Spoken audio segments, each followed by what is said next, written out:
Hi കൂട്ടുകാരെ, പുതിയൊരു വീഡിയോയിലേക്ക് സ്വാഗതം. ഞാനിന്ന് കുട്ടികൾക്കൊക്കെ വൈകിട്ട് കൊടുക്കാൻ പറ്റിയ ഒരു ഹെൽത്തി ആയിട്ടുള്ളൊരു റെസിപ്പിയാണ് പറയുന്നത് കേട്ടോ. അത് വേറെ ഒന്നല്ല, നമ്മുടെ ട്രിവാൻഡ്രത്തുകാരുടെ സ്വന്തം തെരളിയപ്പമാണ് കേട്ടോ. അപ്പം ഇതെങ്ങനെയാണ് ചെയ്യുന്നത് നോക്കാം. എല്ലാവർക്കും അറിയാവുന്ന കാര്യം തന്നെ. അപ്പോൾ എൻ്റെ വീട്ടിൽ ഒരു തെരളിയുടെ ഒരു മരം ഉണ്ട് കേട്ടോ. അപ്പോൾ അതിൽ നിന്ന് കുറച്ച് ഇല ഞാൻ പൊട്ടിച്ച് വെച്ചിട്ടുണ്ട്. 2 കപ്പ് പുട്ടുപൊടി, ഞാൻ ഇപ്പോൾ വീട്ടിലുണ്ടാക്കിയ പുട്ടുപൊടിയാണ്. പിന്നെ 1 കപ്പ് തേങ്ങ, 1-1.5 വരെ എടുക്കാം.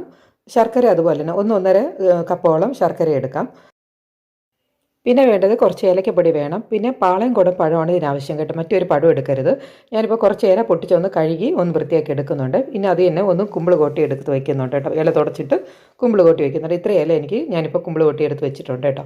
ഇനി ഒരു ബൗളിൽ നമ്മൾ പുട്ടുപൊടി, പിന്നെ തേങ്ങ, ശർക്കര, ഏലക്കപ്പൊടി, പിന്നെ ഒരു 1/2 ടീസ്പൂൺ ഉപ്പ് ചേർത്ത് ആദ്യം ഇതൊന്ന് മിക്സ് ചെയ്ത ശേഷം ഓരോ പഴമായിട്ട് ചേർത്ത് നമുക്കൊന്ന് കുഴച്ചെടുക്കാം. കാണിച്ചതിൽ വെള്ളമൊന്നും ചേർക്കരുത്. അപ്പോൾ എത്ര പഴമാണ് വേണ്ട അത്രയും ആവശ്യത്തിന് എടുക്കാം കേട്ടോ. എനിക്കിപ്പോൾ 4 വന്നത്. ഇനി ഇത് നമുക്ക് ആ കുമ്പിൾ കോട്ടയിലോട്ട് ഒന്ന് വെക്കാം. വെച്ച് ഒന്ന് നിറച്ച് വെക്കാം കേട്ടോ. ഇപ്പോൾ ഞാനിപ്പോൾ ഇതിലൊന്നും പറയേണ്ട കാര്യമില്ല. കാരണം എന്ന് വെച്ചാൽ നമ്മുടെ ട്രിവാൻഡ്രംകാരുടെ സ്വന്തം ഒരു പലഹാരം തന്നെ വേണമെങ്കിൽ ഇത് പറയാം കേട്ടോ. കാരണം ചാറ്റുകൾ പൊങ്കാലയ്ക്കൊക്കെ നമ്മൾ ചെയ്യുന്നത് തന്നെയാണ്. അപ്പോൾ ഞാൻ പിന്നെ കുട്ടികൾക്കൊക്കെ വൈകിട്ട് ചെയ്യാൻ വേണ്ടിയിട്ടാണ്. അപ്പോൾ ഇത്രയും എനിക്കിപ്പോൾ ഞാൻ റെഡിയാക്കിയിട്ടുണ്ട്. ഞാൻ ഇപ്പോൾ കുറച്ച് മാവ് കൂടെ എടുത്ത് ചെയ്തിട്ടുണ്ട്. അത് മാത്രമല്ല ആ ഇല കുറച്ചുള്ളതുകൊണ്ട് ഞാൻ കുറച്ചുകൂടെ എടുത്തിട്ടുണ്ടായിരുന്നു. അപ്പം ഇപ്പോൾ വെള്ളം തിളച്ച് കിടക്കുകയാണ്. ഞാനിപ്പോൾ സ്റ്റീമറിന്ന് മേളിലോട്ടൊന്ന് വെച്ച് അടച്ച് വെച്ച് ഒന്ന് വെക്കുകയാണ് കേട്ടോ. അപ്പം ഈ ഇലയുടെ ഒരു പ്രത്യേകത എന്ന് പറഞ്ഞാൽ നല്ല മണമാണ് കേട്ടോ. ഇവിടെ 10 വീട് അറിയും ഇത് ചെയ്യുകയാണെങ്കിൽ. വയണ ഇല എന്നാണ് ഇതിനറിയപ്പെടുന്നത്. തെരളി ഇലയിൽ കുറച്ചുകൂടെ വയണ ഇല എന്നറിയപ്പെടുന്നതാണ്. അപ്പം ഇതായിട്ടുണ്ട്. ഒരു 10-20-25 മിനിറ്റ് ആയപ്പോൾ തന്നെ ഒന്ന് ആയിട്ടുണ്ട്. ഞാനൊന്ന് പച്ച ഈർക്കിൽ വെച്ചൊന്ന് ചെക്ക് ചെയ്ത് നോക്കുകയാണ് കേട്ടോ. അപ്പം കറക്റ്റായിട്ട് ആയിട്ടുണ്ട്. അപ്പം ഇതിൻ്റെ മധുരം ഞാൻ പറഞ്ഞില്ലേ, എത്ര വേണമെങ്കിൽ നിങ്ങൾക്ക് ആവശ്യം എത്ര വേണോ അത്രയും നമുക്ക് മധുരം എടുക്കാം. ഞാനിപ്പോൾ ഇവിടെ 1-1.25 അടുപ്പിച്ച് ഞാൻ എടുത്തുള്ളൂ കേട്ടോ. മധുരം ഇവിടെ ഞാൻ പറഞ്ഞില്ലേ, എപ്പോഴും ഇവിടെ മധുരം ഇത്തിരി പുന്നായിട്ടാണ്.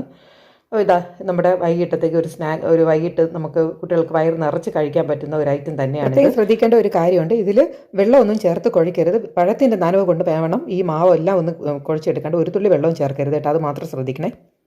അപ്പോൾ വൈകിട്ട് നമുക്ക് ഈ ഫാസ്റ്റ് ഫുഡിൻ്റെ പുറകെ പോകാതെ നമുക്കിതിപ്പോൾ ഒരെണ്ണമൊക്കെ കുറച്ച് ഉണ്ടാക്കി വെച്ചാൽ ഇത് നമുക്ക് കയറി ഇറങ്ങി കഴിക്കുമ്പോഴൊക്കെ കഴിക്കാൻ പറ്റുന്നതാണ്. അപ്പോൾ ഞാൻ ചൂടോടെ തന്നെ ഇത്തിരി ഒന്ന് എടുത്ത് നോക്കുകയാണ്. തണുത്തിട്ടില്ല. തണുത്തെങ്കിൽ നമ്മൾ ഈ ഇലയിലൊന്നും ഒട്ടുമില്ല കേട്ടോ. അപ്പം ഞാൻ ജസ്റ്റ് ഒന്ന് കാണിക്കാൻ വേണ്ടി ഒന്ന് പൊളിച്ച് നോക്കുകയാണ് കേട്ടോ. അപ്പോൾ എല്ലാം കറക്റ്റായിട്ടുണ്ട് ഉണ്ടല്ലോ. അപ്പം ഇതാണ് നമ്മുടെ ട്രിവാൻഡ്രംകാരുടെ സ്വന്തം തെരളിയപ്പമെന്നോ കുമ്പിളപ്പമെന്നോ ഒക്കെ പറയാവുന്ന ഐറ്റമാണ്. അപ്പോൾ ഈ ഇലയൊക്കെ ഒന്ന് കിട്ടുകയാണെങ്കിൽ കുട്ടികൾക്കൊക്കെ ഒന്ന് മസ്റ്റായിട്ട് ഒന്ന് ഉണ്ടാക്കി കൊടുക്കണേ. ഇഷ്ടപ്പെട്ടാൽ ഒന്ന് ലൈക്ക് ചെയ്യുക, ഷെയർ ചെയ്യുക. പുതിയ വീഡിയോയിൽ കാണാം. Okay, thank you friends, and also thank you for watching.